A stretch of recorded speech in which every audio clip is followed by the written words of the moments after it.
Post 2014, I think one particular quotient has increased among the youth of this nation. That is the political quotient. I mean to say, the political activism has reached the highest level nowadays. Let me tell you one important thing. Many people say that they're apolitical. I would say that being apolitical is an illusion. If you're casting your vote, then you cannot be an apolitical one. Obviously, you have a political ideology, political thought process. Don't be under the assumption that you are apolitical. You are not just expressing it, but there is a very constant thought process which will be always on in your mind. There will be changes in the ideologies. There will be beliefs and disbeliefs which keep changing in your thought process. Many a times you get depressed. Many a times you get excited because of this read-only political ideology. So believing in a political ideology, is it good or bad? No, I'm not going to choose between these two options. It's not the question about whether it is good or bad, it is a question about it is necessary to be the part of this democratic process. So then there are two elements we need to talk about. The first element being, what is its effect on our personal domain?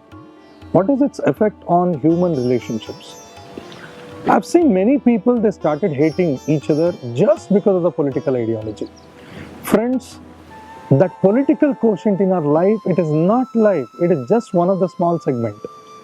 I can't hate my friend just because he has a different political ideology.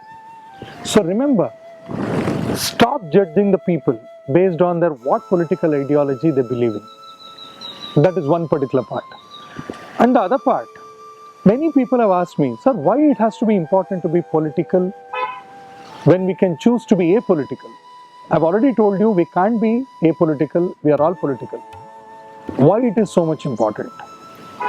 When you have to involve in nation building, you have to be the part of this election process, a democratic process.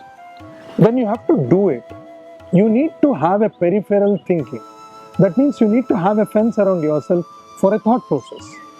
Irrespective of the political ideology, you might be having a different kind of thought processes. But the problem is, can you be productive being political? Absolutely you can be productive. The problem that is happening in today's scenario is, majority of the people are having two different polarized approaches. The people who are having a polarized approach, they contribute less to the nation.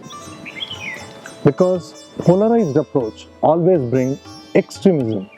You start justifying anything and everything that is done by the people in that political ideology. Hence, it is very, very important to be in the middle of the spectrum of this political quotient. Why? When you are in the bulk of the spectrum, you are able to analyze everything and reason out, and you are able to criticize your own political ideologies so that there is a constant correction process. If you are not able to correct, then you are just accepting what is thrown upon you. Being politically correct becomes politically incorrect. If you want to be politically correct, then you should be in that corrective position in your own ideologies. I just want to ask one question. When you yourself can become an ideology, then why to be under the shadow of one particular ideology? Be corrective, be responsive. To do all these things, you need to reason out.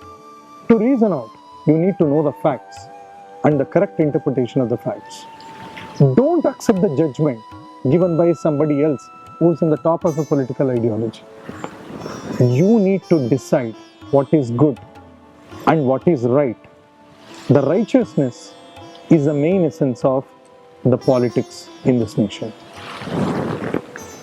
I know if I take the name political correctness, it becomes a synonym to be corruptness. There is no compulsion to be politically correct. It is a righteousness, or I would say dharma, become the utmost objective of life.